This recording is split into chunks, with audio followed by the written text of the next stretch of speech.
Good day. My name is Terry Difazio, and you're watching Dial It Up.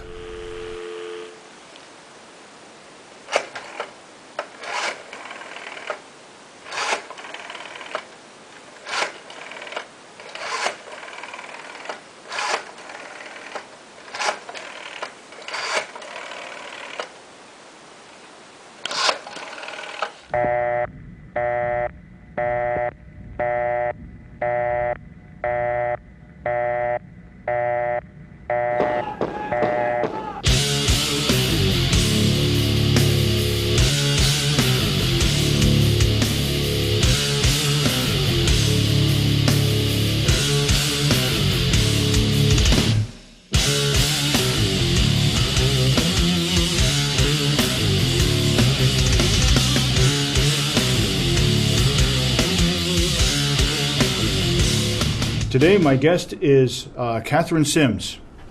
She is the Executive Director of Green Mountain Farm to School. It's good to have you on, Katherine. Thanks so much for having me.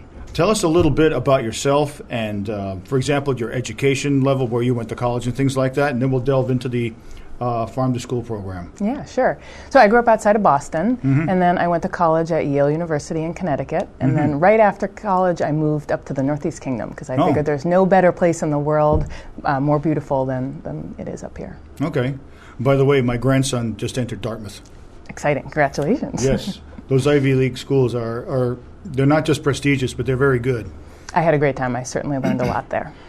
What does Green Mountain Farm to School do? What exactly is their function? So Green Mountain Farm to School is a nonprofit organization. We're based right here in Newport, and we work all across the Northeast Kingdom, bringing good food to kids and supporting our local farms.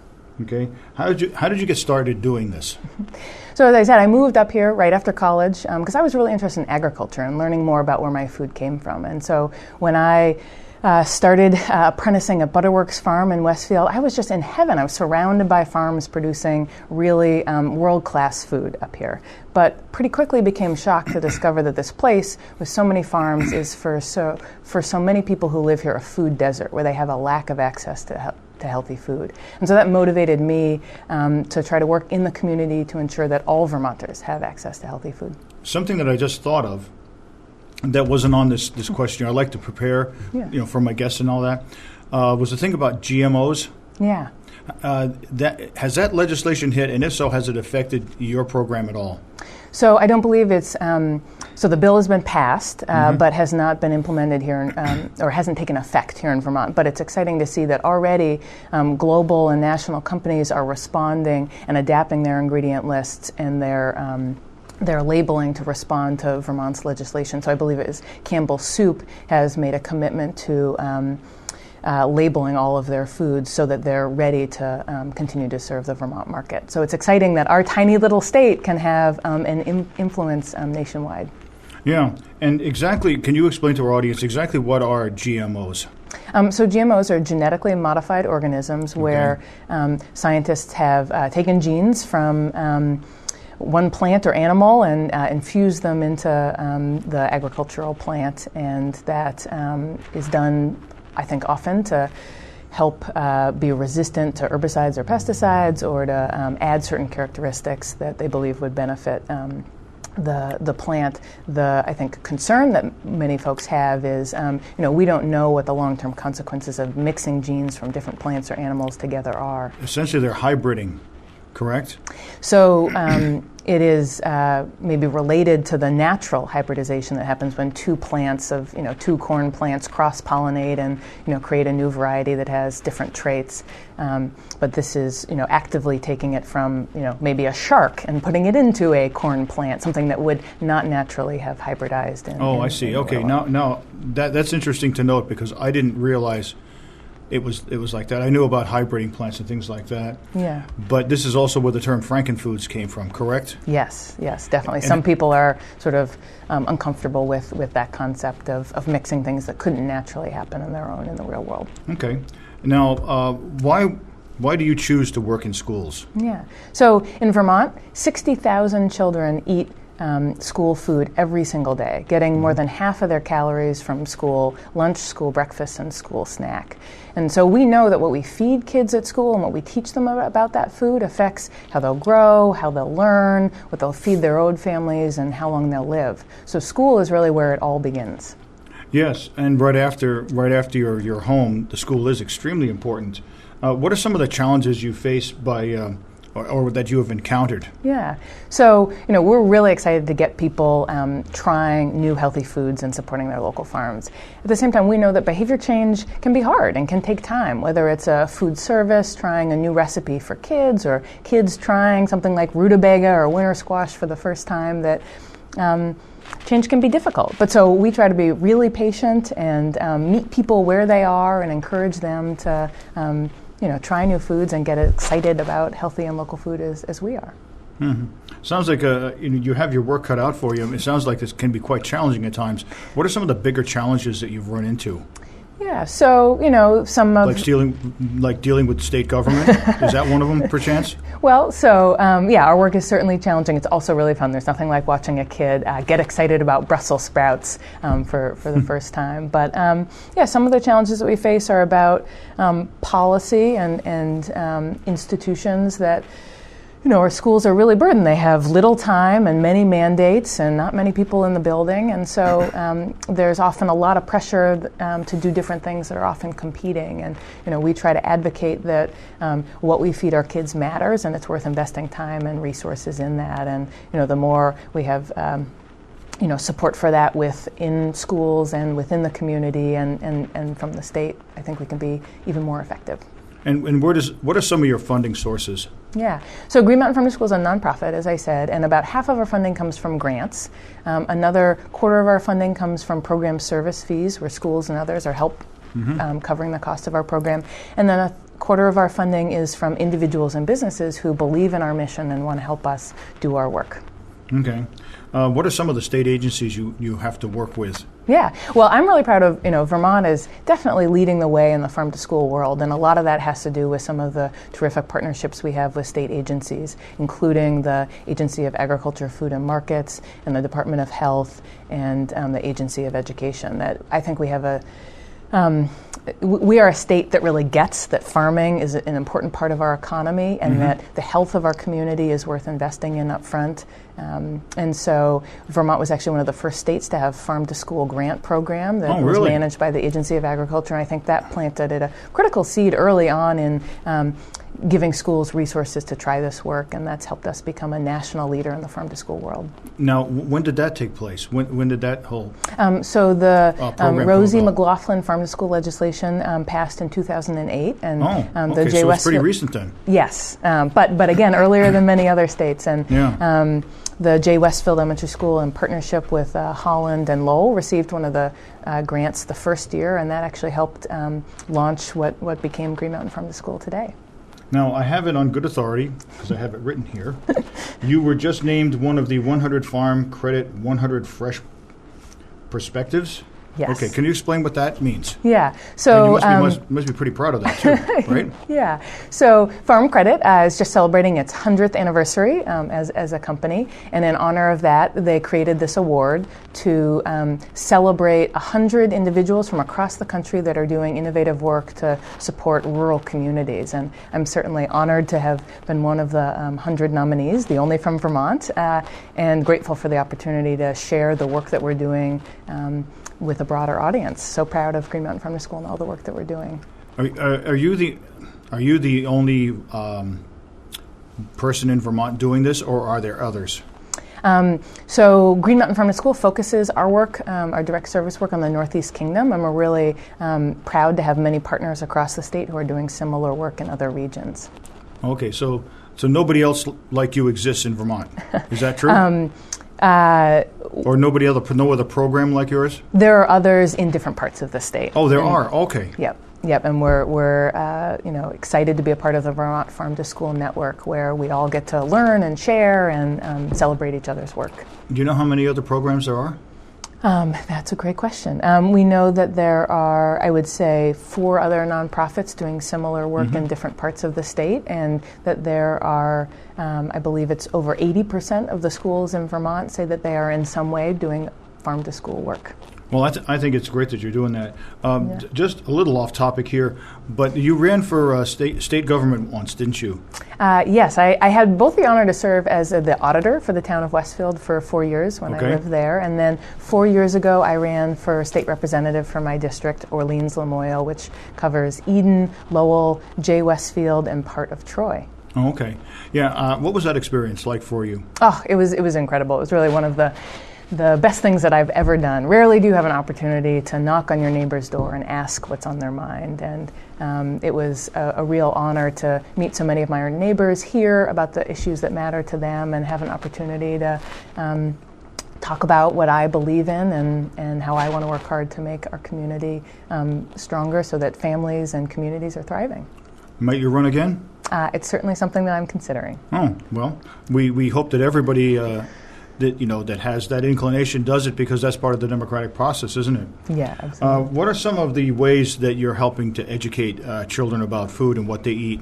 Because I know there's a big push. I guess there was just a tax put on soft drinks and other junk food or something like that. So I think that's something that was being considered. I'm not sure that the legislation was passed. But yeah, getting kids to try new foods, or all of us, anyone, getting anyone to try new food can be challenging. And what we know is that when kids are involved in planting gardens, maintaining them, harvesting foods, preparing meals, they're more likely to try new foods. And so at our work in schools, we do a lot of work out in the school garden. We work with all the classes to design and plant the garden and harvest those foods. We do taste tests where kids are helping to prepare a new recipe and then serving it to their peers. And we go out and we visit farms and do lots of hands-on things so that kids have that direct experience with their food that we know encourages them to try those foods. And then once you try it, how can you not like it? Yeah, exactly. So you have kids come to your farm? We work with schools to visit farms in their community. Oh, okay. So you go to the school. Yep. All of our work happens out at the schools. And how many schools are you working with right now? So we're working on the ground with over 27 schools throughout the Northeast Kingdom. Oh, okay. So you're covering quite a spread then, aren't you? We are. We're excited to try and reach every single kid in the Northeast Kingdom. And so we're over 50% of the way there, but still room to grow. So, okay, how far into, say, Essex County are you? Stretching in the opposite direction? We work all the way out in Island Pond at the Brighton Elementary School, and Charleston and Holland. And yeah, that's quite a stretch. That's way out there, for sure. We put a lot of miles on our cars, but hey, it's the most beautiful part of the world, so at least it's a pleasant commute. Is there something that you think that the legislature could do to make your job a little bit easier, or to help promote a program like yours? Well, or have they done everything they can? So one piece of legislation that we're paying close attention to is the Child Nutrition Reauthorization Act. That's federal legislation that provides funding for farm to school. It also creates the criteria for the National School Meal Program, and so that has certain requirements for how much fruits and vegetables kids are eating, how much whole grains, the reimbursement rate that the schools receive for those meals that they serve, and so that type of legislation has a huge impact over the quality of meals that are served at our schools and how easy it is for schools to comply with that. Mm-hmm. So, what kind of foods do you grow? So we, one of the challenges of Vermont is that the growing season is not always that well aligned with our school year. So we race to get gardens planted at the end of May before kids go on summer break, and then we race to get them harvested when kids come back in the fall. So given that, we try to focus on foods that are ready for harvest in the fall and are more low maintenance. So that might be squash or corn or potatoes and carrots. We also like to use the garden as sort of a test plot where kids get to experiment and try new things. So sometimes we try to grow unexpected foods, whether it's an orange tomato or a purple cauliflower, because it's fun to try things that are new and different and surprising. Okay, do you do any hybriding yourself or not? We don't.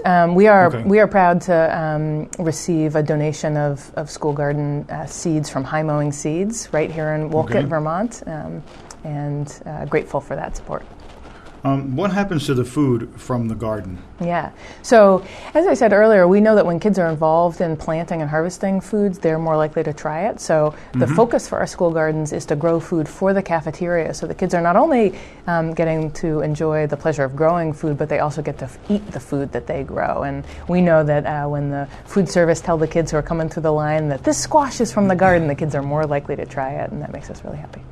Oh, okay. And but your growing season is very short. Yes. And in the summer, these gardens, what happens to these gardens after that? Yeah. So summer maintenance is sometimes a challenge. At several of our schools, there are summer programs, and so we're able to get out in the garden with the kids when there's a summer program at the school.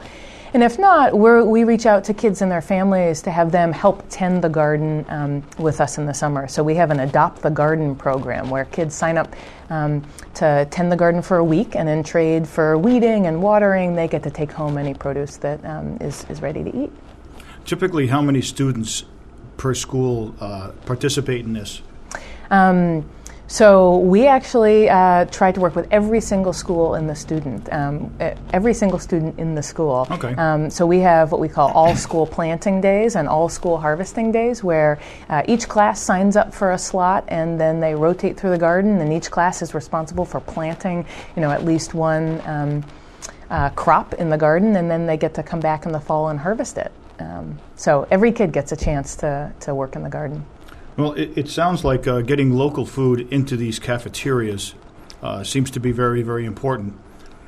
And exactly how do you get your food in there as opposed to somebody else's? Yeah, we know that schools have incredible buying power. They're reimbursed by the federal government for meals that they're serving, and so every dollar that we can invest back into our community has a ripple effect and helps maintain the vibrant agricultural economy that's so important to us up here in the Northeast Kingdom. So we try to help schools spend as much as they can on local food, but it can be challenging. Like, how do you know who's out there and what they have? There's no, if you look in the back of the phone book under F, there's no list of farmers, and so we try to make it easy for schools to purchase local food. So each week we reach out to our farm partners and we ask them what's available and what price, and then we put that together on one list, and then schools can order one-stop shopping from us by email or phone or online, and then we pick up the product at the farm and then we deliver it right to the school. So they get one shipment with a variety of local foods from local farmers, so that it's as easy to order from us as it is from their broadline distributor. So it's not as easy as looking in the yellow pages, is it? No, it's a lot of steps, but we try to do all the heavy lifting so that it's easy for schools. What kinds of foods are available, and is local food mainly available? Is this food available in the fall and the spring before you guys get to grow? Yeah. So often when folks think about local food, the first thing that comes to mind is like produce, and they sort of assume that there's only local food available in the fall. And in Vermont, we're actually lucky and blessed to have a variety of foods that are available year-round. So it's not only all those fall crops like sweet corn, but potatoes and carrots and beets store through the winter, and then we have maple syrup and honey and eggs and beef and whole grains and lots of great dairy products like yogurt and ice cream and there are eggs. So there's really an abundance of food that's available, locally year-round here in Vermont, and that's a great fit for schools and other institutions. So how has been the reception? What has been the reception from the students themselves? Yeah, it has been overwhelmingly positive. We know that if kids know where their food is coming from, they're more likely to try it, and we also know that local food is often more nutritious and more flavorful, and so you can actually taste the difference, and the kids are loving it. Well, yeah, it doesn't have to be packed, it doesn't have to be shipped. And things like that. I mean, would that be a main selling point of it? Yeah, absolutely. So the freshness means that it's more flavorful because it was picked and packed and delivered often within a matter of days, whereas food from California takes a long time to get here. And there's often also less waste, and so that's a selling point for the chefs that we work with, because the product is so fresh. They're not having to throw out any that goes bad before they can use it. I've got to tell you, if you can get kids to like vegetables, you must be doing something right, because I'll tell you, I never liked vegetables. Never. I still don't. Very, very. Well, that's why we try to get kids early. We're increasingly doing more work in Head Start, so that, preschool programs, so that kids get used to trying healthy, delicious local food from an early age, and then that becomes a behavior that lasts a lifetime. Mm-hmm. We also have a saying that I like to repeat called "Don't yuck my yum." We know that trying new foods, often it takes up to, we say, 10 times to, have your taste buds used to a new flavor. So even if you don't like it at first, it's worth trying again. And people can, up to a point, can reset their taste in food. I know that I just did it recently, about a year ago, and it's a matter of I'm not sure if you're getting used to it, but somehow you can reset your system to like certain foods. Yeah, absolutely. And I think it's often important to recognize how much marketing, we get, around not always the healthiest foods, and, often there aren't enough people marketing broccoli and rutabaga, and so we sort of see that as our mission, to advocate for those really delicious, healthy foods and encourage people to reset their taste buds and give rutabaga a chance. Well, I think it's important that you say that, because I haven't seen any commercials for rutabaga or broccoli or anything like that. And if I ever see it, I'd probably be very shocked. Well, and for folks who are looking for more information, definitely check out our website, greenmountainfarmtoschool.org. And we also have one of our programs, Vermont Harvest of the Month, which celebrates a different Vermont food every month. So we are currently in Carrot Month, and next month is Spring Green Month. Mm-hmm. And so if you visit vermontharvestofthemonth.org, we have tons of lesson plans and recipes that are kid-friendly and affordable for each of those foods. So if folks want to learn more about how to serve rutabaga in a kid-friendly way, check out harvestofthemonth.org. Just briefly, I'm going to go back to something we talked about before. Yeah. You went to Yale for 4 years? I did. Okay, and what years were those? So I graduated in 2005. Oh, okay. And exactly what was that experience like? Because I know I've gone to college, and like many people have, but going to a school like Yale, exactly what is that like? And what was your major? If you hadn't told me before, what was your major? Yeah. So I majored in art history. Okay. I was really interested in architecture and design when I arrived there. Mm-hmm. And kind of, believe it or not, that led me to food, and kind of an interesting journey. Yale had a language requirement, and since I was studying art history, I figured that Italian would be a good fit. Oh, really? And okay. The problem was I wasn't very good. And so since I wanted to graduate, I figured I better do something about that. So I took a summer course in Florence, Italy. And as a part of that program, I got to live with an Italian family, and that summer my taste buds awoke because, every day she would go down to the corner market and buy, fresh vegetables and meat and cheese, and she would have long, elaborate, meals that went on late into the night. And so, that summer I fell in love with food, and when I wanted to, came back to Connecticut, wanted to keep having good food experiences, and I learned you don't have to go all the way to Italy to get good food, that New England has great food here, and that led me to visiting local farms, and I discovered that, not only do I like good food, I actually enjoy the process of growing it, and that's kind of what set me on this path that brought me here today. I've often made a joke about, isn't it strange how Italian sports cars all sound like food? By the way, I have driven a Lamborghini. Oh, wow. But it's Lamborghini, Maserati, Bugatti. Food-sounding names. Bugatti. There's another one. That's like $1 million sports car. I wish I could remember it. But they all seem to sound like food. So it would stand to reason that they would make really good food and really good cars. They're going to make it sound that way. If you were to be a legislator, if you were to be elected to the legislature, Vermont legislature, what sort of legislation would be most important for you as far as this program that you're running? Yeah, that's a great question. I think ensuring that all Vermonters have access to healthy food is really critical. And so continuing to incentivize investments in agriculture and food are really important to me. The Working Lands Enterprise Board is a great example where Vermont every year has invested in competitive grant programs for our agricultural businesses so that they can apply for the new piece of equipment that they need to take their business to the next level. To me, is a great example of how we can invest in small businesses and help them grow so that they can be economically viable, and also ensure that we're producing food here in our community that's affordable to our neighbors. And so that to me is a win-win, and be looking for solutions like that moving forward. Now, legislatively or not legislatively, what are some of the biggest challenges that you see coming up on the horizon? Well, I think I'm certainly concerned about the rising cost of healthcare, and also the need to ensure that all Vermonters have access to healthcare, which I believe is a human right. And so, I would not disagree with you. So we have a lot of work to do to ensure that everyone is covered, and that we're doing that in a way that we as a state can afford. I think similarly, there's a lot of work to do to make sure that we can continue to provide the high-quality education that is a valuable investment in the future of Vermont, and also doing that in a way that we can afford as a state, that many people are struggling under property tax burdens that are very difficult, and at the same time, we need to invest in education. And so solving that is something that I'm really excited to work on. You brought up a good point here about education, and I've often been one to stress the need for education. What would you say to countries, for example, that guarantee if you're qualified, you can go to college and get a 4-year degree?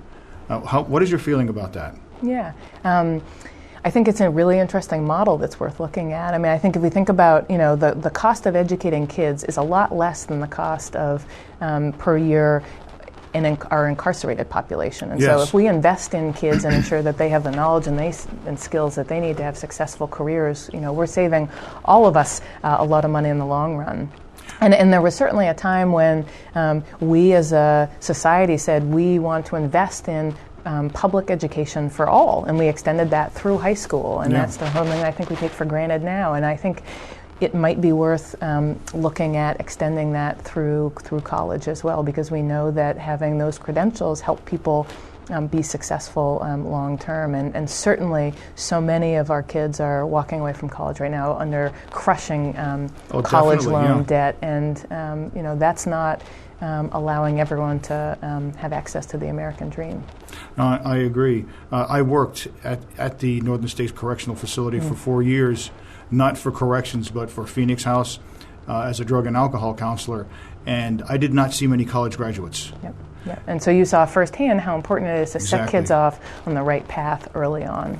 The joke that I hear, and I think you'll get a kick out of this too because it doesn't mention Yale, is that people are saying, it costs us this much to incarcerate a person, but it only costs us this much to send somebody to Harvard. And I go, okay, we'll send them to Harvard. Yeah. We'll send all our criminals to Harvard.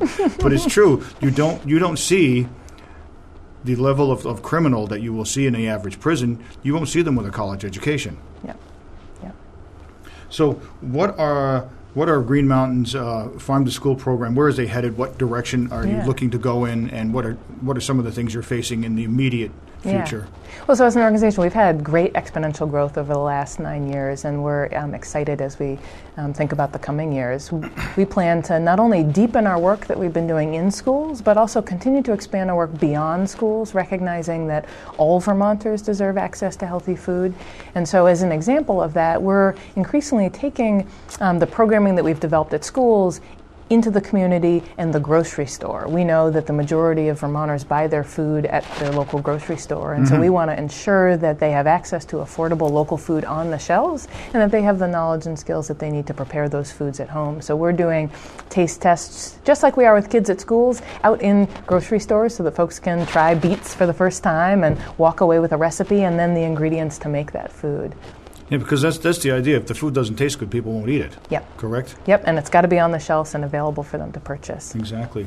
Katherine, I want to tell you, it's been a pleasure talking with you, and we will have to do this again sometime. Great. Thank you so Would you much. be interested in that? Oh, I'd love to come back again. Thank you so much. Well, good. I would certainly enjoy it too, and this has been very informative. And I know our viewers will find this very informative too. So we will have to plan on another meeting in a short while, maybe after the growing season. Great. Something like that. Great. I want to thank you very much. Thank you. Yes, for all of you viewers out there, this is Terry Difazio for Dial It Up saying we'll catch you on the flip side and have a good day. That's it.